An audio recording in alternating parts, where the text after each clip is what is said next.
All right, my name is Corinne Keel. I'm a third-year law student here at Stanford. Welcome to our panel today on making peace in the war on drugs. And the idea is to kind of explore some of the current and maybe future policy alternatives that might be available to turn back the tides on some of the damage that's been done to our system through the aggressive prosecution and incarceration for nonviolent drug crimes. I'll just take a quick second. I think that you actually have bios on our panelists today already in the program. So I'll just take a quick second to introduce our panelists, and then they'll introduce themselves more when we start talking about the work that they've done. So we have Teshia Naidu, who is from the Drug Policy Alliance. And she worked for several years in private practice after graduating with her JD from UCLA Law School, and has been with the Drug Policy Alliance for a number of years now, and will talk more about the work that they do.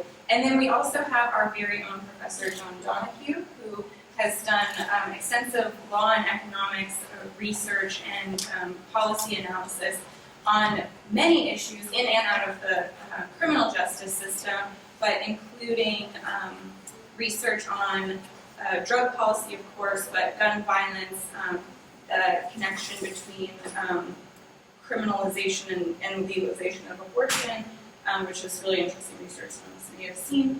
And I think with that, like I said, please refer to your programs for more information about the two of them. But I'm just going to sort of frame our discussion today a little bit and then turn it over to our panelists. And I think I just am bringing forward a few statistics and themes that you're probably already familiar with if you're here. The U.S. prison population is over 2.4 million, which is a number quadruple from the numbers in 1980, before President Reagan really expanded the war on drugs, and especially prior to the sort of mass hysteria about the use of crack cocaine in urban areas, which saw a huge uptick in drug crime incarceration. The most serious charge for 51% of federal prisoners is actually a drug crime, and the state level it's lower, it's 20%, but it's that still represents a plurality higher than any other category of crime. And also looking at those prison numbers, recognizing that 30% of the Department of Justice's spending is actually spent on federal prisons. That's a huge budget for incarceration of drug offenders at the federal level. And while advocates, policymakers, academics, law students have been sort of involved in the debate and thinking about mass incarceration for a long time, you're also seeing, I think, in the last several years, sort of an expansion of public awareness of the issue. And you can see that from things like the 2008 study from the Pew Center on the States, with the front page headline on many major newspapers saying 1 in 100 U.S. adults is incarcerated. And I think that that kind of marks one of the moments that increased awareness in the greater population outside people who were just already involved in policy discussions and criminal justice. And then, of course, you have things like Michelle Alexander's The New Jim Crow, which has raised awareness not only of mass incarceration, but also the implications of the system of racial control that sort of goes hand in hand with our current drug policies and enforcement. And then just looking at sheer numbers, in 2011, there was a study released that pointed out that that marijuana possession, simple possession arrests, were outpacing arrests for violent crimes. And a recent Gallup poll, on the other hand, that points out that up to 58% of Americans are actually pro-marijuana legalization. So what you're seeing, I think, is somewhat of a disconnect between public opinion and the status quo. In 1989, Miami-Dade County started the first drug court program. So you're looking at more than 20 years of having treatment as an option that's available. and now there are over 2,000 drug courts operating in the United States. However, drug court programs famously are very limited in the scope of who's allowed in, and oftentimes anyone who's been involved in sales or any kind of violent crime is actually excluded from a treatment option. And I think we'll talk some about some of the other issues with treatment options as well. We also are starting to see, including here in California, state-level experiments with drug diversion and not charging all low-level drug crimes, as well as Eric Holder's attempts to kind of curb some of the low-level sentence lengths and even charging in federal prosecution. But we still have, I think, those are very limited and small-scale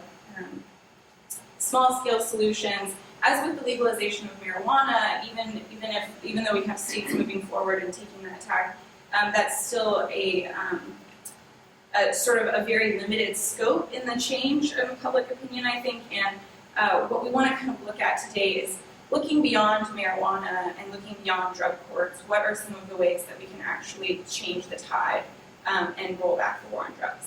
So without further ado, I will hand things over. Great, thank you, Corin. Can you all hear me, or do I need to project over? Okay. So my name is Teshia Naidu. I'm a senior staff attorney with the Drug Policy Alliance, and I have some business cards at the end if anyone needs to reach me afterwards. Drug Policy Alliance is a national advocacy organization. We have 8 offices throughout the country where we do state-level work as well as federal work to reform all the drug laws. And our work spans all issues of drug policy, not just marijuana reform and access to treatment, but issues of pregnancy and drug use, access to harm reduction treatment services, sentencing reform and criminal justice reform, marijuana legalization. It's really a broad, it's a really wide range of issue areas within the drug policy context that we work with. And I work in the legal office. We're based here in Berkeley. And we engage in some limited litigation, but mostly legislative work and public education about the massive failures of our drug policies in this country. And Corin actually, what she mentioned in her overarching comments were a lot of the themes that I was hoping to kind of, touch upon in my opening comments as well. But just to place it in a larger context, when she mentioned about the explosion in drug arrests, and to put it in more global perspective, we have 5% of the world's population, but 25% of the world's incarcerated population. That's more than South Africa incarcerated people, African people under apartheid, their system of forced racial segregation, which coincidentally I'm from South Africa. Just to let you know, so I think I drew that comparison just to say that U.S. drug laws really are very, very punitive. And it's unprecedented anywhere else in the world, just in terms of who we target with our drug laws. It's primarily drug possession and low-level drug use and drug possession offenses. And so, as Corin mentioned, we since the 1970s we've had a gradual expansion and not gradual, but a massive explosion and expansion of our prison population, largely driven through drug arrests, convictions, and mandatory minimum sentences. And these policies have primarily impacted communities of color and poor people. And at the same time, while we're spending millions and millions and hundreds of millions of dollars every year on enforcing our drug laws, drug use rates have not really varied. Drug diseases or drug-related disease infection rates have not diminished. Our levels of incarceration have exploded, as we mentioned. And it turns out that some of our prohibitionist policies and the laws that are enforcing drug prohibition end up being more harmful to the individual user than drug use itself. And so overall, what we're aiming to do is really to try and reduce the role of criminalization and the criminal justice system to the maximum in drug control and drug use, to the maximum extent consistent with public safety and health. And so what our overarching goal is really to try and promote a fundamental paradigm shift in which the issue of drug use and problematic drug use is addressed through the health system, through a health lens or public health lens, rather than the current criminal justice lens. This is also consistent with, it's been over 40 years since the war on drugs was formally declared, and we've stepped up enforcement of our drug policies. But national surveys today indicate that people really do look at drug use as a health issue. But at the same time, despite the public's awareness of how we need to be approaching this issue, our laws and policies haven't really caught up to public opinion. And our laws increasingly rely on a punitive approach to the issue of drug use. And so, there have been some alternatives, treatment instead of incarceration alternatives, for example, with drug courts, that have tried to address the issue of drug use within the criminal justice system by trying to divert people from prison and diverting them into a treatment-based system. But the problem with drug courts is that there's an inherent contradiction because drug courts are, well, firstly, it's within the criminal justice system, and we believe that drug use really should be dealt separate and apart from the criminal justice system. But drug courts are steeped within criminal justice mentality. And there's this fundamental paradox where drug courts consider drug use within the disease model. So it's like a health model, but a disease model where you consider drug users to be, like drug use is a compulsive behavior. So you don't make any kind of rational choices about whether or not to continue using despite the criminal consequences. So on one hand, it treats it as within the disease model. On the other hand, it treats it as individuals in drug court are rational actors. So it's like if we have these carrots and these sticks, we know you're going to act rationally. So if we say you'll be in treatment, we mandate zero tolerance, and so you're going to stay away because you know that if you relapse, we're going to punish you. That's kind of a fundamental contradiction between the rational act and the disease model, where you think of drug use as a compulsive kind of action on behalf of people, and so there is this inherent contradiction. But I think even just stepping back, drug courts, as I mentioned, are really steeped within the criminal justice system. And as well-intentioned as they are, the reality is that they're not effective for a number of reasons, and I think we'll get into it during the Q&A section of this discussion. But in a nutshell, they're not cost-effective. They're not effective at reducing drug use. They're not effective at reducing incarceration rates. They're not effective at reducing drug arrest rates. And so we really do have to evaluate if we're spending so much money and investing so much in drug courts, is this really the best way of us, is this a really good social investment? And so, I'm happy to delve into those issues further, but in terms of an overview, I think fundamentally we're trying to promote a paradigm shift where issues of drug use are centered on the health side of the equation rather than the criminal justice side. And so I'll stop there and happy to answer some, whatever questions you have. Great, thanks. So in many respects, we don't disagree on the bottom line. I thought I'd spend a little time fleshing out some of the arguments that are made on both sides, just so you can see what one has to contend with as we get through this very tricky area of the law. Just to give a little history, cocaine and opiates were criminalized about 100 years ago. Alcohol manufacture and sale, possession, was federally criminalized in 1920, and of course that ended in 1933. Lacking the ability to prohibit alcohol in 1933, the federal government looked around and said, well, at least we can prohibit marijuana. So that came in 1937. And now we're confronting this big issue about the war on drugs and is it optimal policy. The greatest feature about this topic is you can find strong endorsements in the literature for any position, and I mean any position that you can even think of, somebody is advocating it. So just to give you the most extreme libertarian position, Milton Friedman wrote that in 1984, however much harm drugs do to those who use them, seeking to prohibit them does even more harm both to the users of drugs and to the rest of us. Legalizing drugs would simultaneously reduce the amount of crime and improve law enforcement, or it could see that anything that could accomplish that more. Here's Robert Weiner.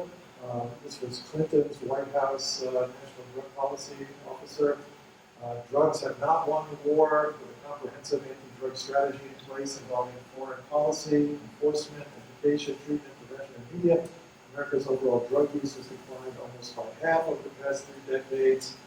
It's the numbers.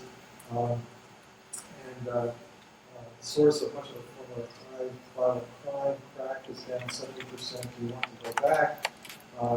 He then said legalization would be a catastrophe. There are an estimated 15 million alcoholics in this country and 5 million drug addicts, and we want the 5 to become 15.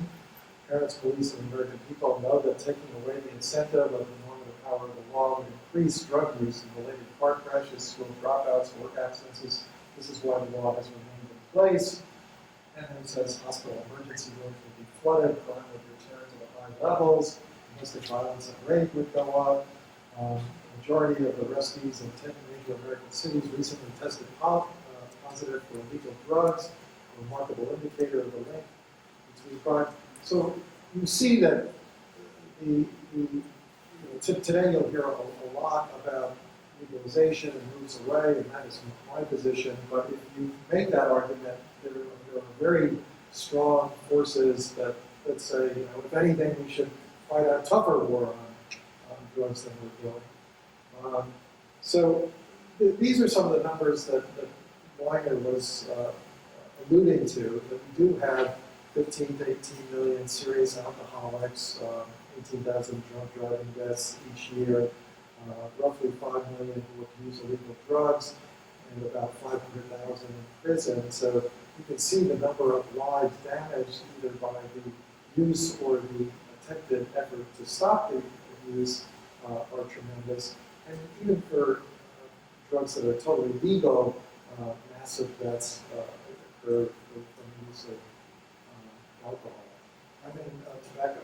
Here is one chart that it's sort of surprising to me in a way, that the claim is that certain drugs are so dependence-inducing that simply going down that path is going to set you up with some sort of problem with dependence.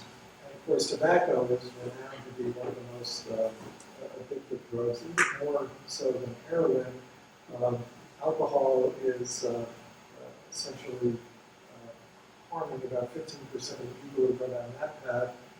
But even things like anti-anxiety drugs and marijuana ensnare a higher percentage than I would have anticipated. So it's not as though going down this path is utterly safe.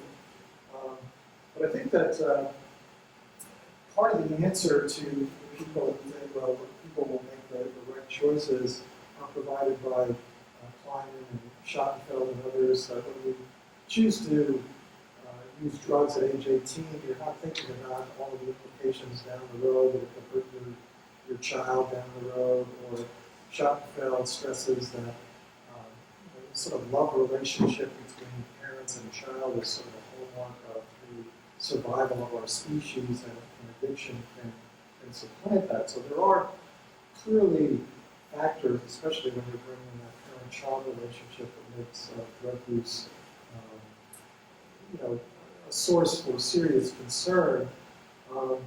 But trying to craft the right policy, I think, is really difficult in the political environment that we're in. I remember when John Ashcroft became the Attorney General under George Bush II, he immediately came in and he said, immediately put on his webpage that the approach to drugs should follow a moral policy. And we should look to religion to define what the appropriate policy was. And I sort of cringed. Whatever religion can do for you as an individual in making your choices and play a positive role, I think the idea that you would turn over drug policy to some religious or moral crusade is so damaging. We really need to look at the science for what works and what doesn't. That the religious approach that Ashcroft championed really called for the all-out war on drugs, optimal, or most aggressive use of the criminal justice system. And I think that in the grand scheme of things, the two polar positions that are sometimes offered are the all-out war on drugs or the complete laissez-faire libertarian position are probably the two worst things that you can do. So we've been pushing the all-out war, but I disagree with Milton Friedman, who essentially thought the biggest problem in the world is government, and if we could just get rid of government, people will be fine. I think that certainly in a country like ours that tends to be an out-of-control country with a large sort of socioeconomic underclass, going to the all-out libertarian approach has many dangers as well. So one thing that I've said is, look, even if you believe the war on drugs notion is the right way to go, which I think is not the right way to go, even if you believe it, the all-out war is so costly for reasons that we were seeing. We're putting lots of people in prison, which is imposing enormous costs on them and on their families, as well as on taxpayers, without getting much of a benefit. And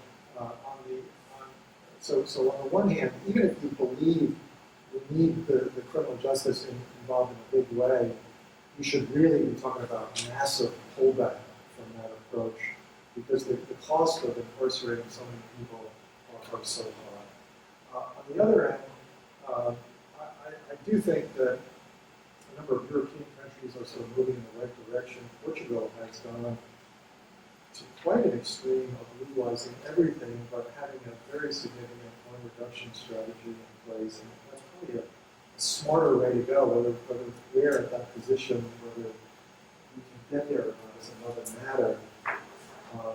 And we probably would never do it in the way Portugal did it, which is they legalized all their drugs, heroin and cocaine. But we are such an out-of-control country that might be too much to contemplate in the first instance. But certainly legalization of marijuana would take a lot of the current drug arrests out of the criminal justice system. So that would be very helpful. But one does have to think about, I think, a system of regulation for restrictions on sales use, marketing, counter-advertising. It's not as though we're on some sort of bad palette if everything's legal and people can do whatever they want. In general, American corporate interests are very good at advertising in a way and pushing their products in a way that does cause a lot of problems. So I think we have to fight back against that dimension. So mine is not a sort of happy story if you've got a Tea Party vision, we're just going to get rid of the government. I think that's probably not the best way to go. But there are arguments being made all over the map. There was recently a major initiative in Hawaii that Mark Kleinman at UCLA has championed, where the particular judge in Hawaii, in something called Project Hope, decided to tell people, we're going to throw you in jail right away if you violate your probation by using drugs. And the claim was that immediate response, as opposed to this very delayed catastrophic response, was more effective. Kleinman has been very infatuated by that, and it's worth looking at to see if that approach really does work as well as he suggests. Kleinman has then sort of suggested maybe we should go down this path for the country as a whole. I just throw it out for your thinking. I'm not endorsing anybody, but he said rather than having some sort of broad prohibition on drugs, for which many people use drugs, from alcohol to marijuana to even cocaine and heroin without causing big problems. Kleinman said, well, you just go after the people who become problem users, and somehow you could identify them as problem users, and then you step in and try to get them daily drug tests and follow the Project Hope approach. Just to give you some broad numbers, efforts are made to examine the economic costs of various types of illegal drug use, and looking at things like lost productivity, health effects, and the cost of the criminal justice system.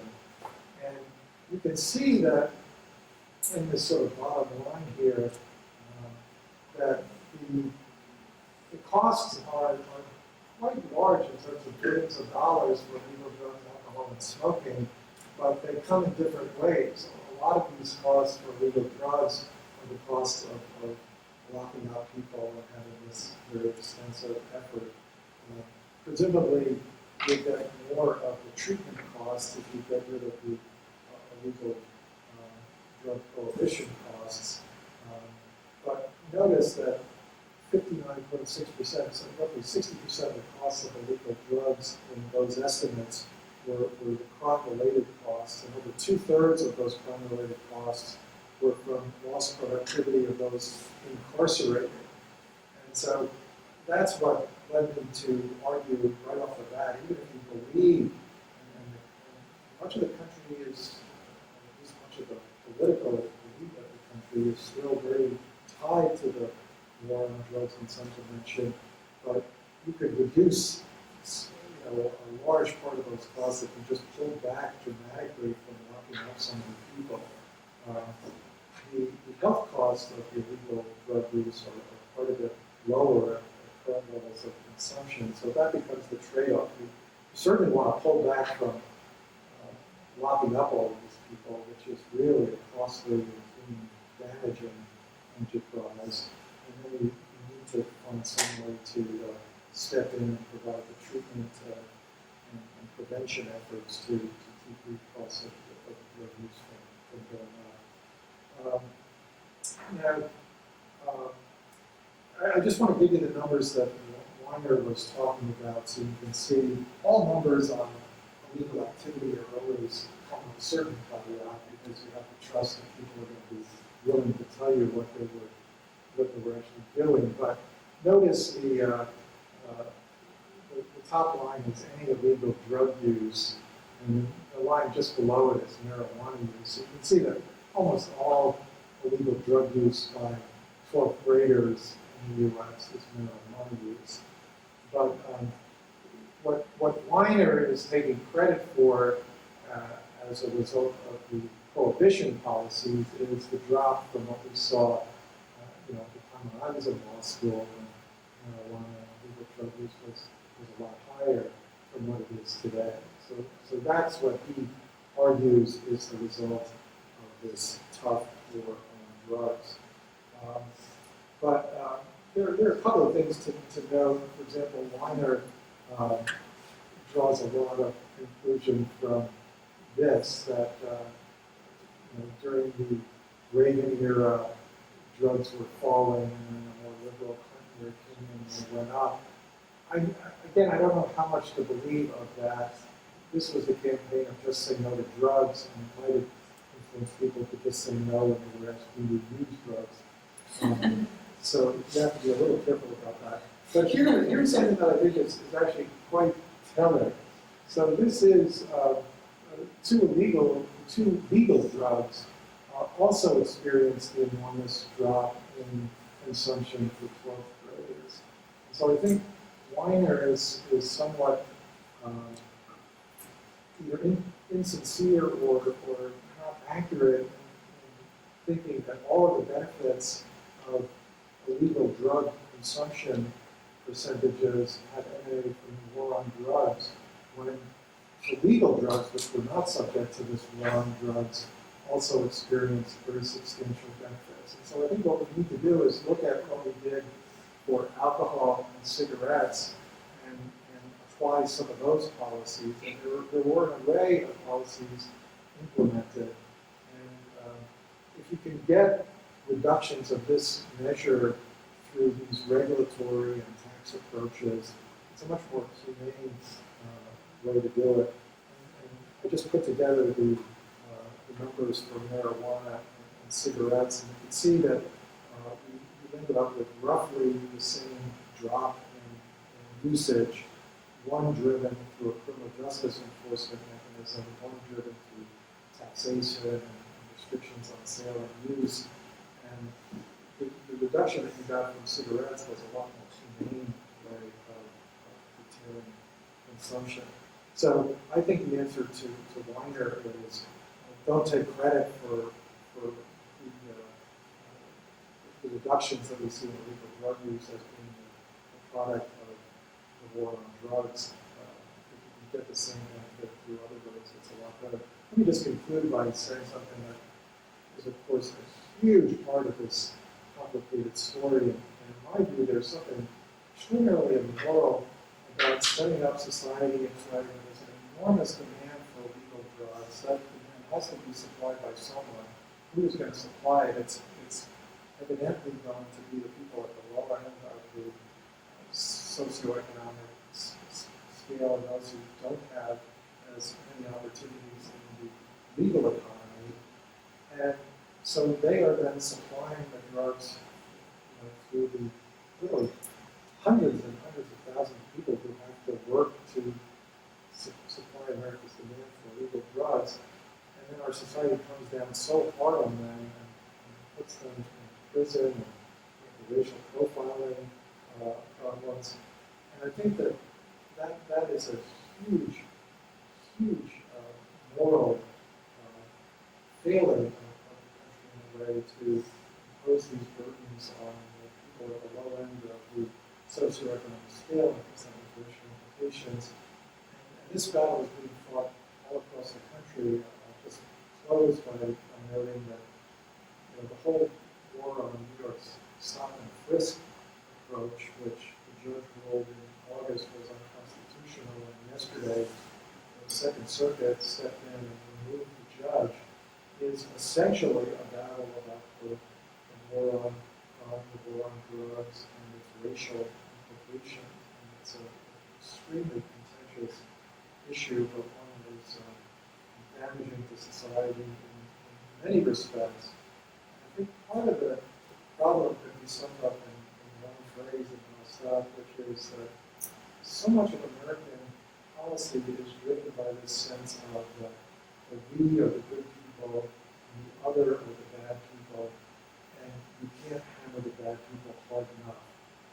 You see that from everything from the death penalty in this country to racial profiling and drug policy. And I think that is a sort of core message that needs to be changed, because I think it warps our sense of humanity and our public policies in a way that is damaging in many different dimensions. And drug policy is just one important area where we see that. So let me stop there.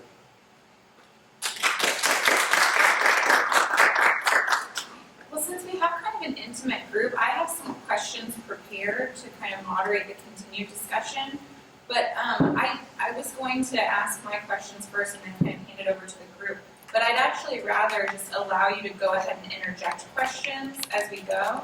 So if there are any questions now, just raise your hand, and then if there's a lull and you don't have a question, then I'll go to my questions, if that works. Does anyone, I kind of surprised you with that. So does anyone have one off the bat, or I can start? Okay. I think where you ended, Professor Donahue, about the idea of the need for the shift in public opinion, and what we already have with marijuana showing up. And I think it's interesting because that Gallup poll that said 58% were in support of legalization also said, again, who knows how people answer exactly when it comes to their own drug use, but only around 38% of people admit to having even tried marijuana. So clearly you're not having something there where it's just, well, now 60% of people want to be free to smoke pot. It doesn't seem to be what's going on there.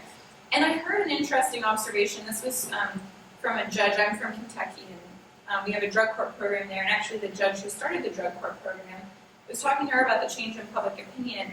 And she said that she thinks that part of it is kind of similar to what happened or is happening still with the gay rights movement, that there's actually kind of more and more people of more different socioeconomic strata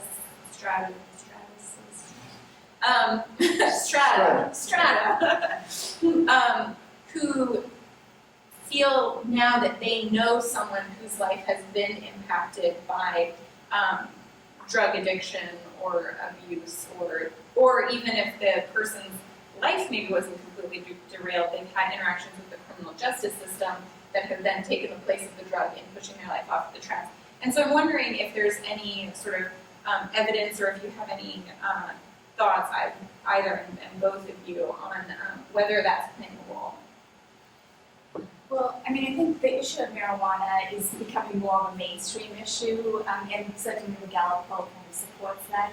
But I think that the issue of medical marijuana in so many states, I mean, I think it's like more than 16 states have legalized marijuana for medical purposes.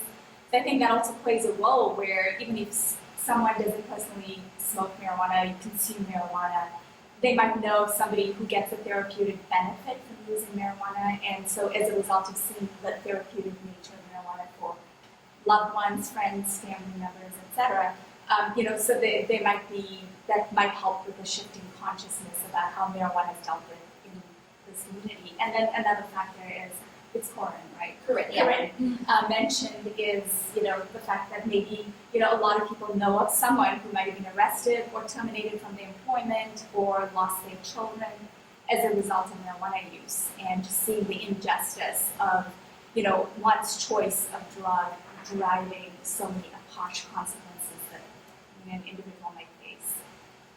Yeah, I mean, it is interesting to see the change that is going on. So some of it comes in odd ways where members of the conservative community who have been very supportive of drug prohibition policies at a very intense and harsh level are now looking at some of the costs and something like that.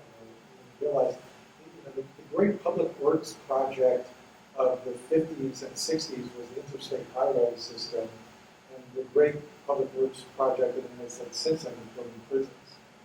And during the 80s and 90s, we were opening up 2 1,000-person prisons per week, every week of the year, for that period. And the expenses of that have been enormous. So that has started a rethinking in certain areas.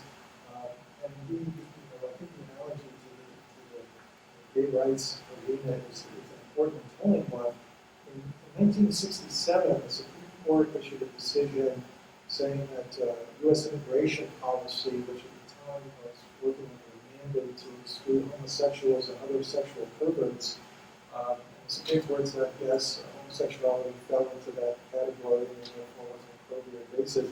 Now you compare it to what the Supreme Court was writing in 2013, and the shift has been telling and remarkable. And we are starting to see some of that shift. Now, the one danger in this arena is that the public officials are often the last to come on board because they're fearful. The system is developed the way it is for a whole host of reasons. And even with things like after the Newtown shooting, 90% or over 90% of people said that they wanted universal background checks, but that did not translate into policy. There are very few things that you can think of where more than 90% of the American electorate say they want something, and then not to have anything happen shows that the entrenched powers are hard to unsettle. So you are seeing certain states move, but until you move at the federal level, we are going to be in this very awkward position where federal law still makes it illegal to sell marijuana, and states are legalizing marijuana, and that is creating a tension and a potential dynamic that may be handleable in a way during the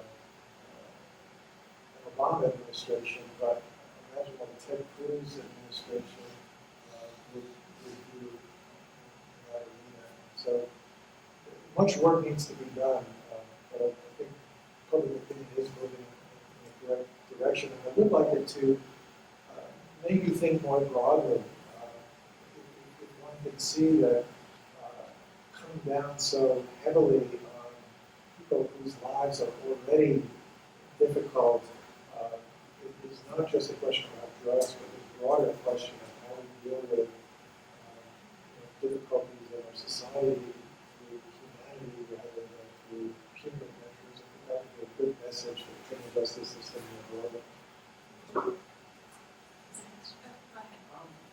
So I was wondering, first of all, how much do you think that the arguments for marijuana legalization sort of carry over into this tax, regulate, contain argument for other kinds of narcotics, and to the extent that they don't, I'm wondering what's being done to shift public opinion for those people who support that model, in terms of other drugs, or if it's the plan is more about start with marijuana, focus our energies on that, and then once we get there, we can use that as a springboard for Well, should I start? Sure. Well, I mean, the thing is, I don't believe the arguments for marijuana taxation and regulation translate easily to some of the quote-unquote harder drugs, because there is a sense of marijuana exceptionalism going on, and I mean, even just looking at the data, where you saw, marijuana was in terms of addiction, dependence. I mean, it was one of the lower, like it was at the far end of the spectrum where it's like the least addictive of substances. And so, I mean, I think in this context, it's harder. Well, do you recall the graph, the message? Okay. And so I don't think that they translate neatly. But what I will tell you is that even in Drug Policy Alliance, where we're advocating for a whole fundamental shift in policy when it comes to drug use across the board, even we're not advocating for full-scale legalization, taxation, and regulation of all drugs across the board. But what we do say is that drug possession and drug use, regardless of the underlying substance, needs to be completely removed from the criminal justice system. So we need limited decrim for those drugs. So we're addressing one of the more egregious aspects of the war on drugs, which is simple possession and use of a substance being the sole purpose that somebody is spending years in prison. So we carve out the exception for decrim for possession and use of any drug across the board. But when it comes to full-scale legalization, where you're taxing and regulating, that, I mean, we don't believe that the public is there yet, but I think that once we experiment with marijuana and show that, use rates haven't skyrocketed, that there could be sufficient controls, age restrictions, regulations to kind of limit the consumption of marijuana, make sure that people are not driving under the influence, then I think eventually we might get a public opinion shift, gradually over time. But what I will say is, like our organization, we often grapple with these questions because, I mean, we take, the fact that there is marijuana exceptionalism going on is, I think, definitely a problem because then other drugs are definitely demonized, regardless of whether, people who use them might not be addicted automatically, but there is the sense that you use meth once, you're addicted for life. But that's not what the evidence shows. There are lots of people who are non-problematic users of these substances, and they certainly should not be criminalized because of their drug choice. And the professor mentioned Portugal as a model. And Portugal actually, they didn't really legalize in the sense of taxing and regulating, but what they did is they decriminalized drug possession across the board, and what they said is you have a 10-day supply of whatever your drug of choice is, and you won't be arrested, but you'll be referred to a dissuasion commission, where you go before this panel made up of a law enforcement official, which is typically like a judge, and then 2 treatment officials, treatment providers, who then assess, are you addicted, do you have a problem, what is the problem that you have, and they try and get at it, by providing some kind of social support to the underlying problem. And so even in Portugal, while it's not, it's not legalization, it's technically prohibited but not criminal. I mean, I know that that's kind of maybe a very fine distinction, but I think that, ultimately what we're arguing for here at least DPA at this stage is to argue for a Portugal-style model to be incorporated in the United States. Now, I know the professor mentioned that Portugal is unique, and there are lots of questions about replicability in this country. But I think that the fact that we have the Affordable Care Act, which created parity between substance abuse, mental health, and other health conditions in terms of health insurance coverage, that provides a really good mechanism to then address drug use as a health issue, separate and apart of the criminal justice system.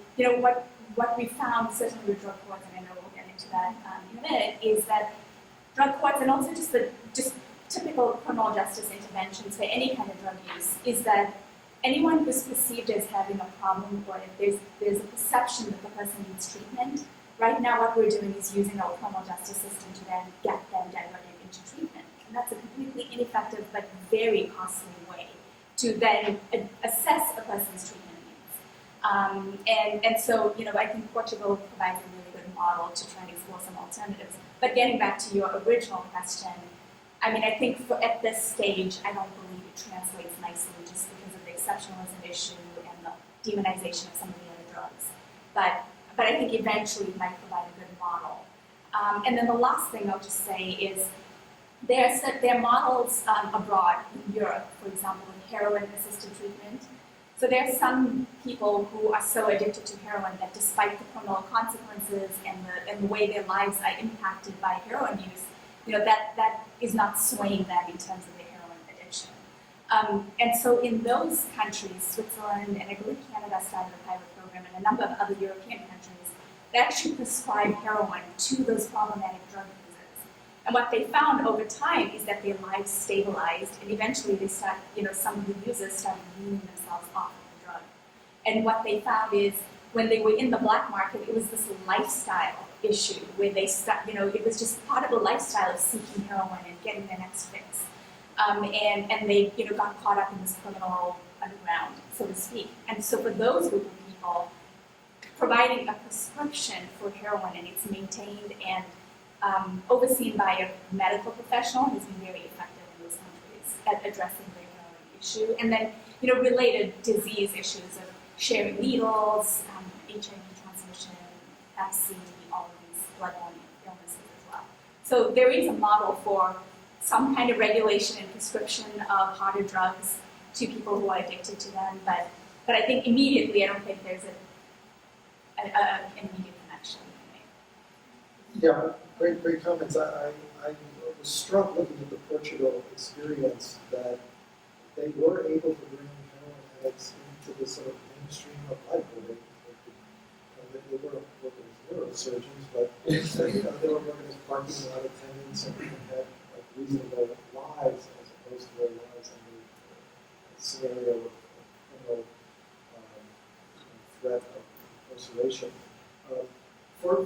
A lot will depend on how things go with marijuana. If it goes well, that will help. One of the dangers I always worry about is the United States Supreme Court sort of going with this idea of business rights have to be championed on steroids in a way. And so, because I do fear the capacity of business to twist any form of legalization into a socially damaging scenario. You don't want business going in there and sort of really pumping up demand for illegal substances and finding attractive new ways to entice people to use marijuana in the way to work. So it is sort of a nightmare. Unfortunately, the Roberts Court is so solicitous to the rights of business that I'm fearful about that. And even restrictions on advertising are something that are not clear that they will be sustained by this Supreme Court. So that's something I'm worried about. In terms of the marijuana situation, one of the really big questions about the legalization of marijuana is what implications does it have for alcohol consumption? And the studies here, unfortunately, are all over the map. Some studies say if you legalize marijuana, you will curtail alcohol use and switch over to marijuana use. If that were true, marijuana legalization will be an unambiguous success because alcohol is a very harmful drug and very correlated with many criminal acts. It makes the abusers more violent. If you could get that switch, that would actually be a good thing. Other studies have contended that it will expand the pool and maybe increase alcohol consumption. If that were true, that would be a negative thing. So it's something to work on. Implementation on all of these things is key. As we're seeing with the Affordable Care Act, it's one thing to get a law, it's another thing to implement it in an effective way. And so much good energy has to be focused on implementation to make these things work well, because the forces who are against giving health care to people are many of the same forces that are against moving away from a harsh criminal justice approach. If there are any stumbles along the way in implementation, they can use that to say, oh, well, this showed this was a failed policy, let's go back to what we had before. So the sort of answer for that is we really need talented people who are willing to get involved and make these things work at many different levels of both government and the nonprofit sector, because implementation is very, very important. Okay, and just to kind of piggyback, because I do want to talk about drug courts and treatment. But I think one thing that's kind of interesting is I saw numbers recently. Again, all examples come from Kentucky for me because that's where I'm from, and I keep up with policy with there. But they just recently saw they've been seeing a downtrend in the number of deaths from overdose, as I think most jurisdictions. But conversely, as they've tried to shore up a lot of the movement of pain pills and opiates that were coming from these pain clinics in Florida, and people were running them up to the state, as they've shored up some of those leaks, they've actually seen an increase in the deaths from heroin. So it almost occurs to me that there's like a declinicalization going on there, and of course the pill forms can also be really dangerous, but just kind of an interesting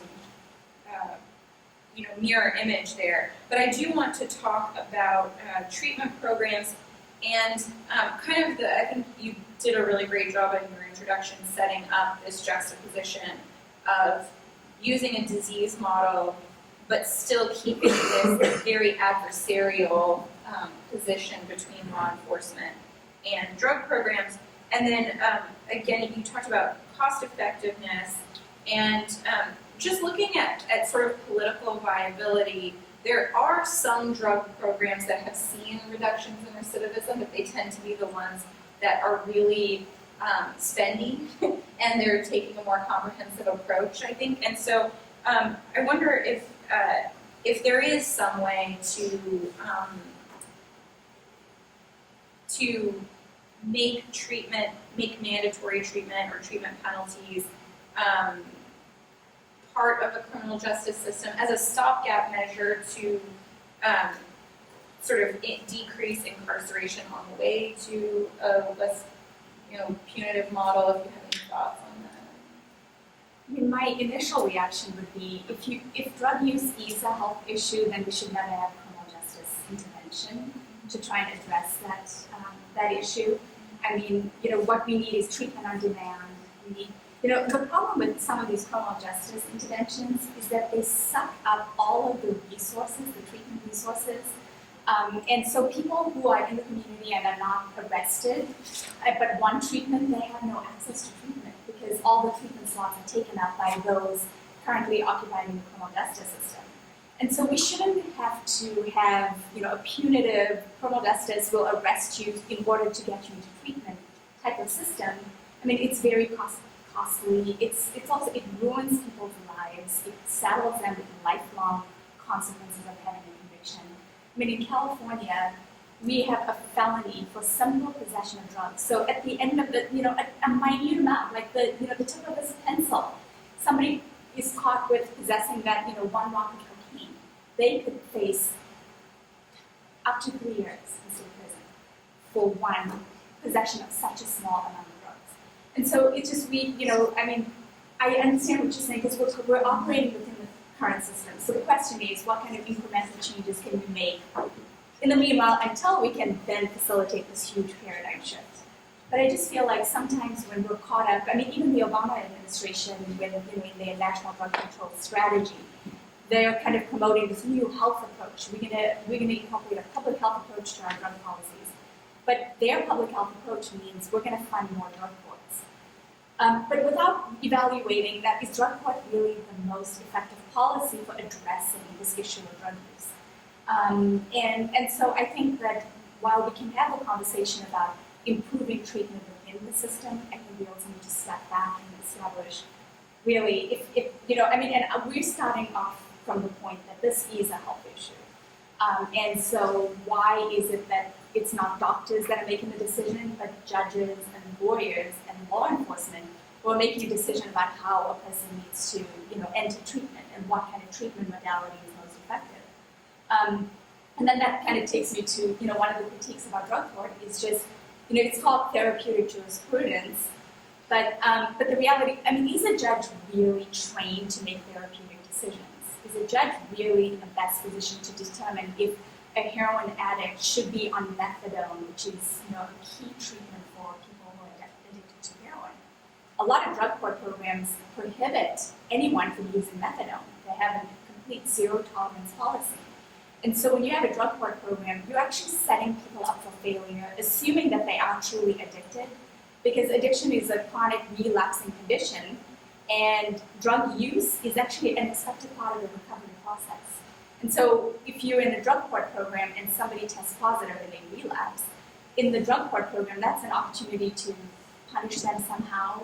Some drug courts flash incarcerate people, where what that means is they put them in jail for 1 to 2 days, or they punish them in some way for their relapse. Whereas in the health context, in the medical context, if somebody has a relapse, for example, a diabetic, and they go and binge out on some sugar. In that opportunity, what's the doctor going to do? The doctor's going to try and manage their behavior and assess, how can we, these are your options, these are your alternatives. In the drug context, in the drug addiction context, it's typically, punishment. It's an occasion to punish someone.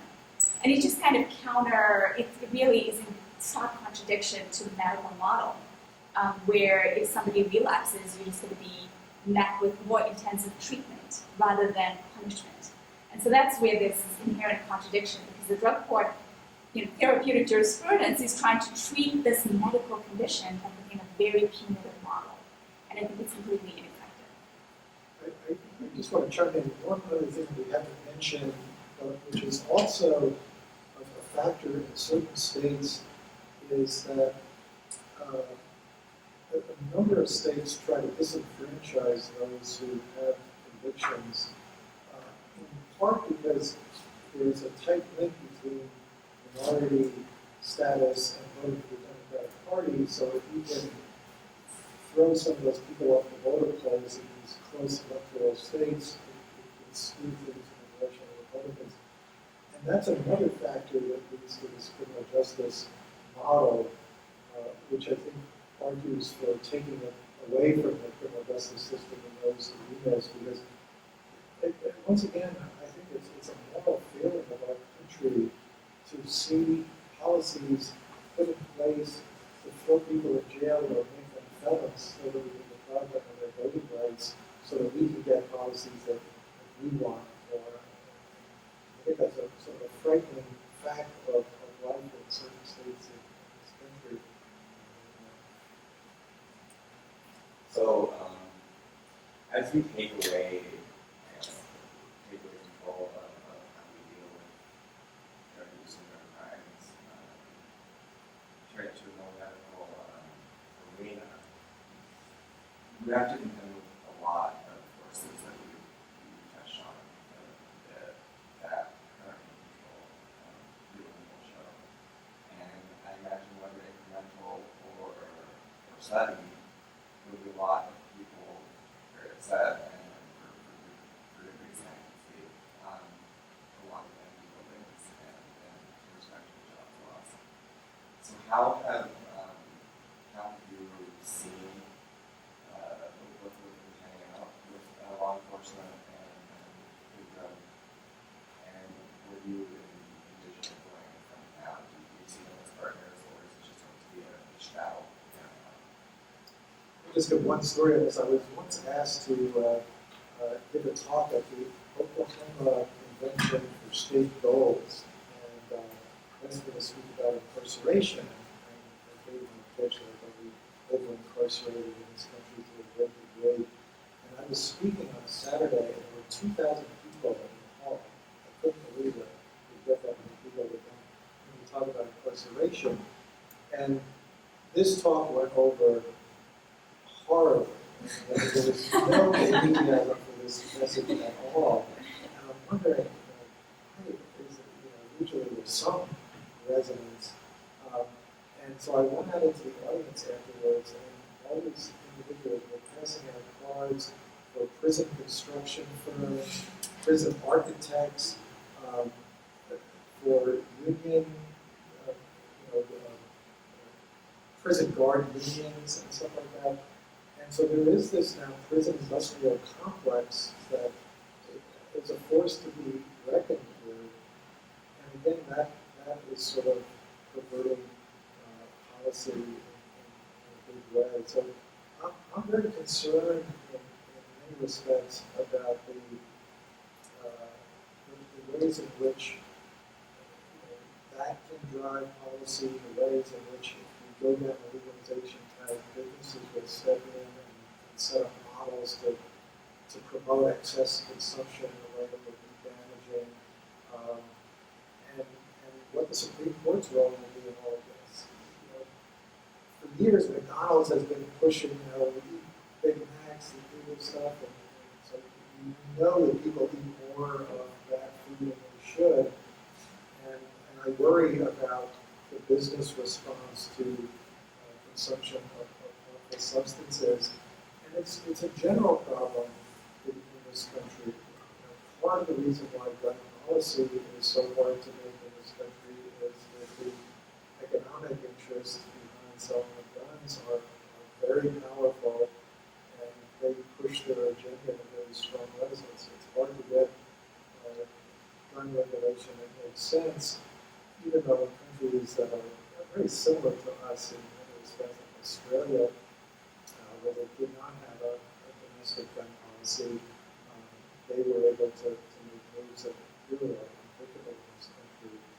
And you can see that without the power of big money backing gun issues, we would not have had the Heller decision, which went against a couple of hundred years of Supreme Court thinking on what the Second Amendment meant.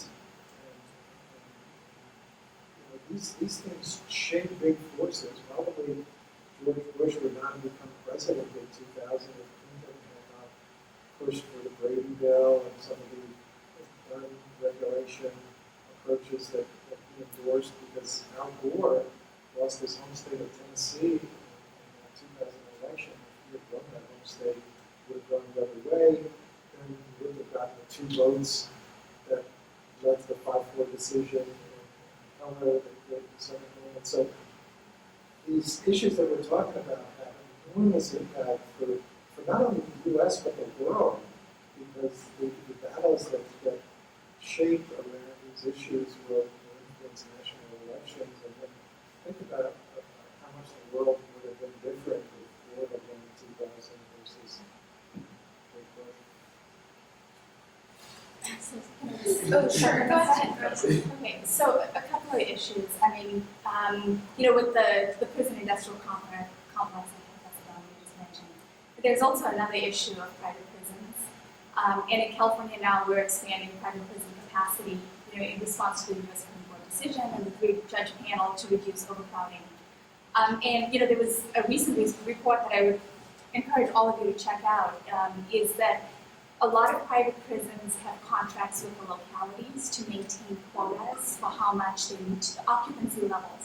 So quotas for occupancy levels. And if they don't meet those quotas, so if the locality doesn't send that, a specified number of inmates to that private facility, then the local taxpayers pay essentially a penalty to reach up to that quota. So there are issues of, actual private prisons that are state-run and county-run, but then there's also this private prison nightmare that we really should be aware of. And so there certainly are these entrenched interests, and we come up against them daily in our work. And an example is in California, we, a year ago, had a bill to reduce drug possession from a felony to a misdemeanor. Unfortunately, it didn't go very far in the legislature. It passed the first committee, but then failed ultimately when it went before the Senate. And then that bill was reintroduced this year, but instead of making it a misdemeanor, it was making it a wobbler, which is the DAs have the discretion to charge it either as a felony or a misdemeanor. And so we're giving DAs the discretion. Well, guess who was at the Capitol opposing our bill? The DAs. The DAs Association was there to oppose a bill that's giving them more discretion. And, legislators ask them, like, you're opposing your own discretion? I mean, this doesn't make much sense. And, they gave some answer about they're going to face pressure from judges to charge these offenses as misdemeanors. But the reason I bring that up is to say that, we have a prison industrial complex, we have the District Attorneys Association, where they're opposing any kind of incremental reforms, even those reforms that are extending their discretion. And so they're a very powerful voice of the Capitol. And our bill passed both House and Senate, but then the governor vetoed it. So in California right now, drug possession is still a felony. And with all of those collateral consequences, not just voting issues, but access to housing, student loans, social services, food stamps, so those are all of the impediments that somebody with a felony conviction faces. And then, so the other issue, so with so there are many entrenched interests at very many different levels. In terms of law enforcement, I mean, a lot of our bills, the main opposition would be law enforcement associations, and Sheriff's Association, Chief of Police, District Attorneys Association. They're typically the big three that are opposing our bills. And we would go in with a group of 100 community-based organizations, hundreds of signatures from all members of, all levels of society signing and supporting. But, it's this power imbalance where legislators kind of tend to look at the law enforcement interests over the interests of most of the state, really. But the interesting thing is, I've spoken to individual law enforcement officers, so cops on the beat, beat cops, who would basically tell you, we're tired of seeing the same old people getting caught up in the system. We arrest them, they go to jail, they serve their time, they come back out, and the problem, it's just this revolving door. We need something, we need some alternative.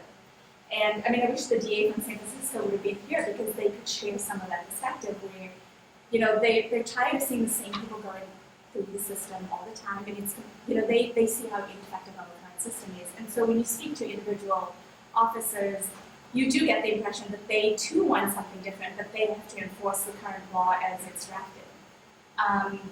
But there is a very unique program in Seattle, which you might be aware of. It's called the Law Enforcement Assisted Diversion Program. It's a pre-booking diversion program. It's the first of its kind in the United States, where a cop, if he or she has probable cause to arrest someone for low-level drug offenses, so it's either possession or even low-level sales, which is pretty remarkable, because this is not just drug possession, it's actual sales, so sellers. So instead of arresting that person and booking them into jail, the cop would basically transfer them to an intake facility where a treatment provider or a social worker would assess, okay, you're engaged in this behavior, what is it? And most of the people that they've diverted to this pre-booking diversion program, their number one problem was they were homeless. So their activity was, visible. And so, the number one thing that they identified was a need for housing. And so the law enforcement assisted diversion program is really about placing people in housing, and also treatment and also job training. And so there are a whole series of interventions or these social service options that are provided. And so that's a really novel way of engaging with law enforcement, educating them about, these are the harms of arresting, booking, and convicting someone. Let's try and do something different and unique. And Seattle has, I think they've been operational now for over a year, close to 2 years. And they don't have data yet, but when you speak to the officers and you speak to the implementers of the program, I actually just had the benefit of going to Seattle a couple of weeks ago to see the program. It's amazing what a culture shift this program has created within the law enforcement community, where they realize that punishment is not effective, and what we really need is a harm reduction approach to the issue of drug use. So, I think there's an opening. And so law enforcement assisted diversion really is trying to, it increases the conversation level with law enforcement. It's bridging some gaps. I think there are some opportunities. I don't know, how far we are in other parts of the country to develop something like that, but Seattle and now Santa Fe is trying to establish something similar. Thank you. Since you brought up the low-level sales, I actually wanted to ask about that. And we've been focusing a lot on, decriminalizing or shifting the public perception of users.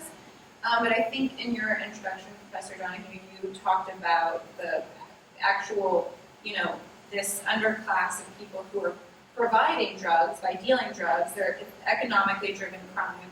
And, I think famously in a lot of critiques of the war on drugs, replaceable, unskilled labor, and also a lot of people are in the position where due to the collateral consequences of the current drug policies, they have difficulty finding other jobs, so they might return to selling drugs even if that's not what they want to do to support themselves.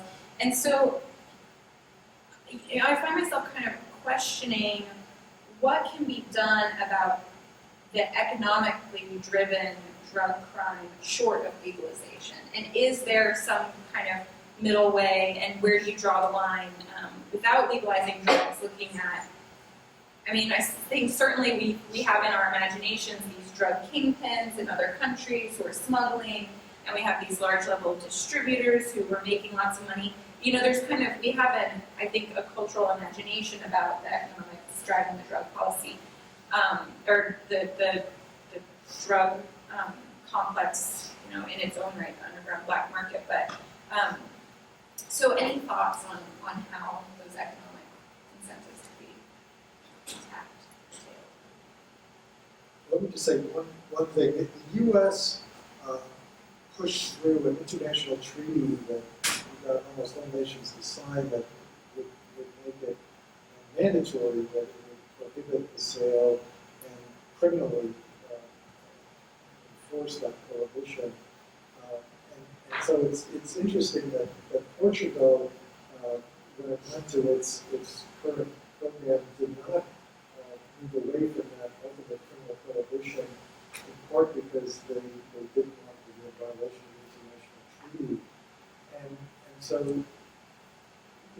something needs to be done, and many people I've heard from around the world say, if the U.S. would relent, almost the rest of the world would follow very quickly on that convention. But it's still such a huge part of U.S.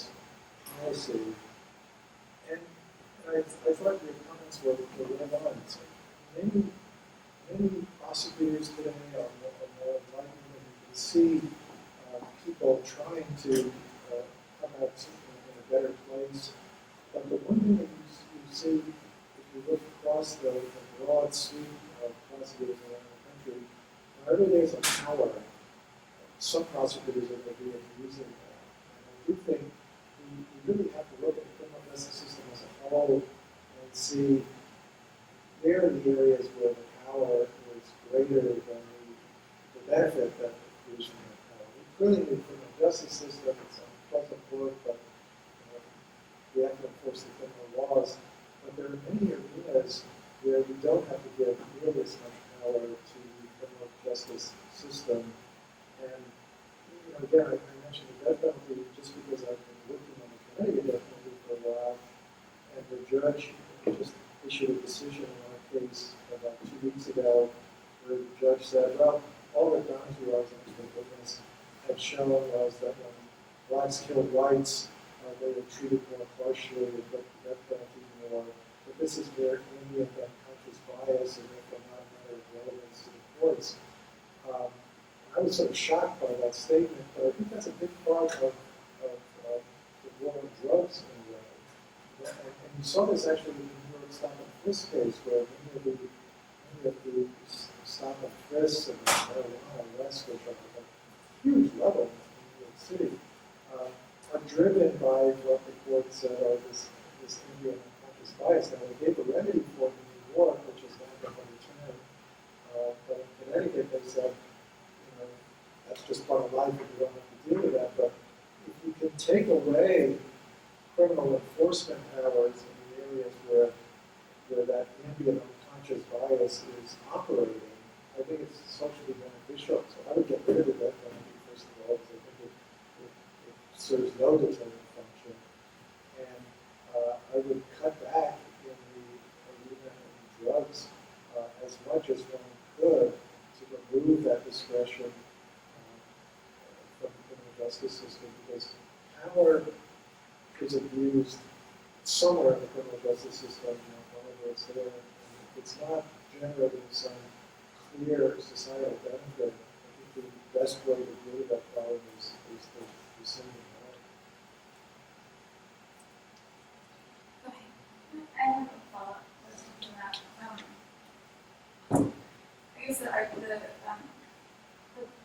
what you were saying about the distortion of the criminal justice system, I think sort of comes later along the line in my question that's related to what you were saying, which is sort of, you know, how much is poverty an inextricable element of the market, right, the industry, and how can we address that before it even gets to the justice system? Good question. Yeah, I mean, if you array the most affluent countries on the amount of resources they put into anti-poverty measures, the U.S. comes out the worst of the affluent countries. And you know, it is true that dealing with poverty is again, an intractable and difficult problem. And because of the sort of chaotic nature of decision making in the U.S., sometimes those anti-poverty programs have not been the most successful, but we could do better. We could look to the rest of the world at the anti-poverty measures that have been employed and do work. And for me, it's a source of sadness when I see that the number of children growing up in poverty in America is a higher percentage than every other affluent country in the world. And I think it's not a coincidence that a lot of that poverty is minority populations for whom our country has traditionally not had the same degree of sympathy. I do think the world divides into this, or at least the United States divides into this us versus them mentality. Again, I think Ashcroft's comments reflected that there is this sense of the moral people, the religious people, and they're the ones who are doing the right thing, and the other people need to be punished, and vengeance needs to be visited upon them. And that reflects its way really across the board in American policy. It's an unfortunate part of the American experience right now. We could definitely do better in dealing with poverty, which, as you said, is a huge part of the underlying problem.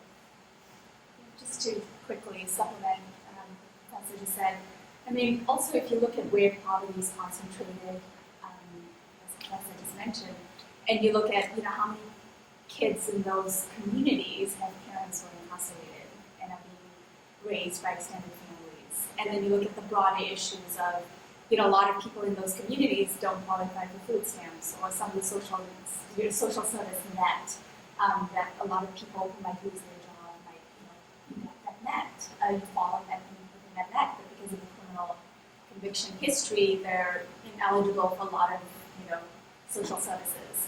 And so you just so there are those issues of what's perpetuating poverty within those communities. And right now, I just heard a report yesterday on NPR where food stamps across the board, there are cuts to food stamps. So it's even people who are eligible for food stamps, they're getting a cut across the board. But then there are also issues of people who are not even eligible for food stamps because of their criminal convictions, and a lot of times, and basically it's because of drug convictions. The food stamps law specifies that if you have any offense related to possession, sale, or distribution of drugs, so possession is included in that, you're ineligible for food stamps. So there are all of these other issues, like policy areas that stem from our war on drugs, that's really perpetuating poverty within these neighborhoods. And then there's also an issue, there's been a recent push for justice reinvestment. I'm not sure if you're familiar with this new strategy in a number of states. I think Kentucky did the same thing recently. But one of the big critiques about the justice reinvestment strategy is, it's while very well intended, and the goal of justice reinvestment is to evaluate your prison system and your criminal justice policies, assess how you're dealing with nonviolent offenders, keep them in community-based, like divert them to community-based interventions rather than jail and prison. And all the money that you save from those averted, the costs that you're not going to now be spending on for prisons and jails, use that money and those savings in the communities that are most impacted by these punitive policies. So that's a great, I think it's a great starting point. But a lot of states that have actually implemented justice reinvestment, the savings, they're using it back into the criminal justice system. So it's like to fund drug courts or to fund treatment within the drug court system. And so it's really not benefiting the communities that were supposed to benefit from these justice reinvestment efforts. And so the issue of poverty, I think, it overlays all of these other issue areas. So it's like a marginalized group that is disenfranchised and don't have access to political power. And we need people who could be the voice for them to advocate for changing the policies. Are there other questions? I was going to close out with another question. Actually, you were going to perfectly segue into it. And I think, because we have a group of law students in the room who are interested in this issue, myself included, and I think Professor Donahue, you kind of mentioned this earlier. What are the ways that you see the people with JDs will kind of plug in and can be involved in this movement in the next, say, I don't know, I'm looking at the start of our careers imminently to maybe 1 or 2 decades down the road, and what are maybe the possibilities and where should efforts be concentrated? I'll start off.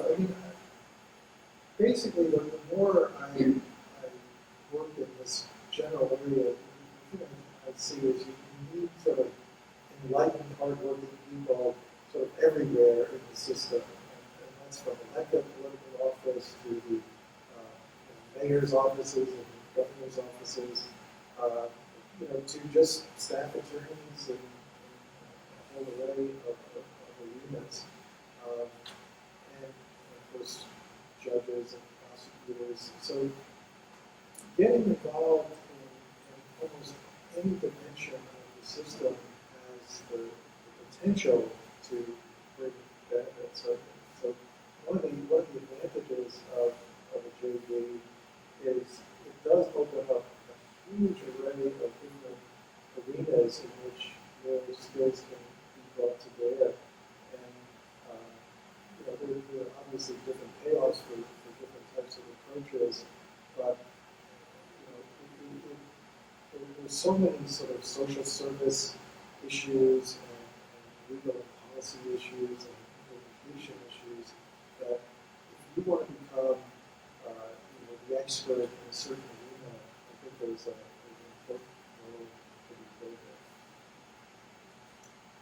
there. From a personal perspective, of course, I would encourage all of you to go into a nonprofit public interest arena. I think there's always a need for great lawyers doing the work that I do. I'm doing policy, but there's litigation, there's legislative work. There's just a whole range of options within the nonprofit sector. So if litigation is something you want to do, that's really the way to go, is in the public interest arena, because potentially you could be arguing for the U.S. Supreme Court, because a lot of the issues that we're doing are so cutting edge and sometimes so novel that they make their way through the circuits and ultimately to the U.S. Supreme Court. So I think that you have a very powerful voice from that perspective, and so I encourage you all to pursue a career in public interest. Well, thank you so much. We're at the end of our time, but